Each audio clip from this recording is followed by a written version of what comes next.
سیرت نبوی صلی اللہ علیہ وآلہ وسلم بحیثیت ایک شفیق انسان۔ بسم اللہ الرحمن الرحیم۔ السلام علیکم ورحمۃ اللہ وبرکاتہ۔ ناظرین کرام، آج ہم ایک نہایت خوبصورت اور ایمان افروز موضوع پر گفتگو کریں گے، اور وہ ہے سیرت نبوی صلی اللہ علیہ وآلہ وسلم بحیثیت ایک شفیق انسان۔ اللہ تعالیٰ نے اپنے محبوب نبی حضرت محمد صلی اللہ علیہ وآلہ وسلم کو صرف مسلمانوں کے لیے نہیں بلکہ پوری انسانیت کے لیے رحمت بنا کر بھیجا۔ قرآن مجید میں اللہ تعالیٰ فرماتا ہے وَمَا أَرْسَلْنَاكَ إِلَّا رَحْمَةً لِّلْعَالَمِينَ۔ ترجمہ: اور ہم نے آپ کو تمام جہانوں کے لیے رحمت بنا کر بھیجا ہے۔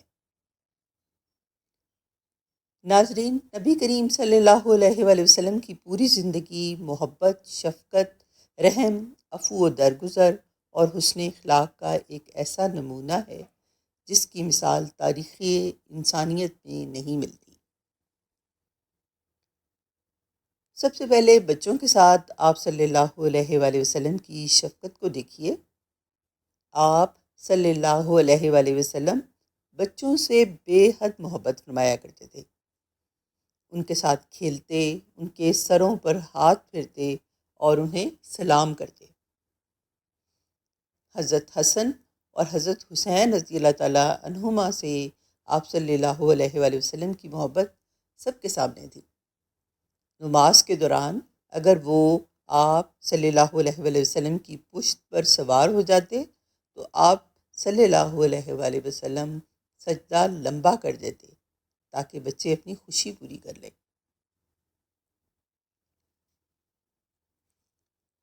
ایک مرتبہ آپ صلی اللہ علیہ وآلہ وسلم نماز پڑھا رہے تھے۔ آپ نے بچے کے رونے کی آواز سنی تو نماز مختصر کر دی، کیونکہ آپ جانتے تھے کہ بچے کی ماں پریشان ہو رہی ہوگی۔ یہ صرف عبادت کا حسن نہیں بلکہ ایک شفیق دل کی کیفیت تھی۔ اسی طرح عورتوں کے ساتھ آپ صلی اللہ علیہ وآلہ وسلم کا رویہ انتہائی نرم اور احترام پر مبنی تھا۔ آپ صلی اللہ علیہ وآلہ وسلم نے فرمایا کہ تم میں بہترین وہ ہے جو اپنے گھر والوں کے ساتھ بہترین ہو، اور میں اپنے گھر والوں کے ساتھ تم سب سے بہتر ہوں۔ آپ صلی اللہ علیہ وآلہ وسلم اپنی ازواج مطہرات کی دلجوئی فرماتے، ان کی بات سنتے اور ان کے جذبات کا خیال رکھتے۔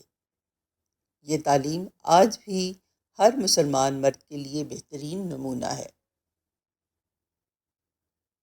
یتیموں اور مسکینوں کے لیے آپ صلی اللہ علیہ وآلہ وسلم کا دل خصوصی شفقت سے بھرا ہوا تھا۔ آپ صلی اللہ علیہ وآلہ وسلم نے فرمایا کہ جو شخص یتیم کی کفالت کرے گا وہ جنت میں میرے ساتھ اس طرح ہوگا۔ اور آپ صلی اللہ علیہ وآلہ وسلم نے اپنی 2 انگلیوں کی طرف اشارہ فرمایا۔ آپ صلی اللہ علیہ وآلہ وسلم خود بھوک برداشت کر لیتے لیکن ضرورت مند کو خالی ہاتھ واپس نہ لوٹاتے۔ اگر اس وقت کچھ موجود نہ ہوتا تو وعدہ فرماتے کہ جب آئے گا تو ضرور عطا کریں گے۔ جانوروں کے ساتھ بھی آپ صلی اللہ علیہ وسلم کی شفقت بے مثال تھی۔ آپ صلی اللہ علیہ وآلہ وسلم نے جانوروں پر ظلم سے منع فرمایا۔ ایک عورت کو بلی کو بھوکا رکھنے کی وجہ سے عذاب کی وعید سنائی، جبکہ ایک گناہ گار شخص کو صرف اس لیے بخشش کی بشارت دی گئی کہ اس نے پیاسے کتے کو پانی پلایا۔ اس سے معلوم ہوتا ہے کہ اسلام صرف انسانوں ہی نہیں بلکہ تمام مخلوقات کے ساتھ حسن سلوک کا درس دیتا ہے۔ اب ذرا دشمنوں کے ساتھ آپ صلی اللہ علیہ وآلہ وسلم کے حسن سلوک کو دیکھیے۔ جب مکہ فتح ہوا تو وہی لوگ آپ صلی اللہ علیہ وآلہ وسلم کے سامنے کھڑے تھے جنہوں نے آپ کو تکلیفیں دیں۔ آپ کے ساتھیوں پر ظلم کیا اور آپ کو وطن چھوڑنے پر مجبور کیا۔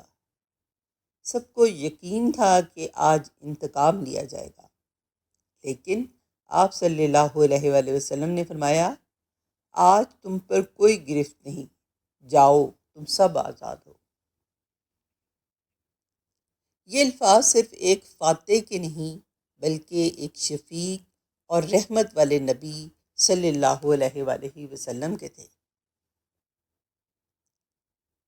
اسی طرح طائف کا واقعہ تاریخ کا روشن باب ہے، جب وہاں کے لوگوں نے آپ صلی اللہ علیہ وآلہ وسلم کو پتھر مار کر زخمی کر دیا تو فرشتہ حاضر ہوا اور عرض کیا کہ اگر آپ حکم دیں تو ان پہاڑوں کو ان پر الٹ دوں، لیکن آپ صلی اللہ علیہ وآلہ وسلم نے فرمایا، میں امید کرتا ہوں کہ اللہ تعالیٰ ان کی آنے والی نسلوں میں ایسے لوگ پیدا کرے گا جو صرف اللہ کی عبادت کریں گے۔ یہ تھی وہ رحمت جو انتقام پر غالب آ گئی۔ آپ صلی اللہ علیہ وآلہ وسلم اپنے صحابہ کرام رضی اللہ تعالیٰ عنہم کے لیے بھی نہایت شفیق تھے۔ اگر کوئی بیمار ہوتا تو اس کی عیادت کے لیے تشریف لے جاتے، اگر کسی کا انتقال ہو جاتا تو اس کے جنازے میں شرکت فرماتے، اگر کسی کو پریشانی ہوتی تو اس کی دلجوئی کرتے۔ قرآن مجید میں اللہ تعالیٰ نے آپ صلی اللہ علیہ وآلہ وسلم کی اس شفقت کو ان الفاظ میں بیان فرمایا، تمہارے پاس تم ہی میں سے ایک عظیم رسول آئے ہیں، تمہاری تکلیف انہیں گراں گزرتی ہے، وہ تمہاری بھلائی کے خواہش مند ہیں اور ایمان والوں پر نہایت مہربان اور رحم فرمانے والے ہیں۔ یہ صرف الفاظ نہیں بلکہ نبی کریم صلی اللہ علیہ وآلہ وسلم کی پوری زندگی کا خلاصہ ہے۔ آج ہمارے معاشرے میں سختی، غصہ، نفرت اور بے رحمی بڑھتی جا رہی ہے۔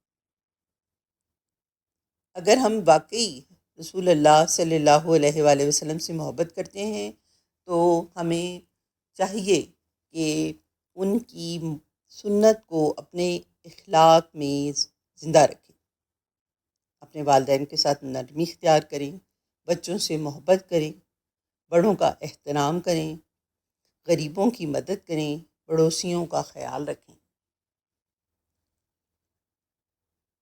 جانوروں پر رحم کریں اور دوسروں کی غلطیوں کو معاف کرنا سیکھیں۔ یاد رکھیں، نبی کریم صلی اللہ علیہ وآلہ وسلم کی محبت صرف نعروں سے ثابت نہیں ہوتی بلکہ ان کے اخلاق کو اپنانے سے ثابت ہوتی ہے۔ اللہ تعالیٰ ہمیں رسول اللہ صلی اللہ علیہ وآلہ وسلم کی سیرت کو سمجھنے، اس پر عمل کرنے اور دوسروں تک پہنچانے کی توفیق عطا فرمائے۔ آمین یا رب العالمین۔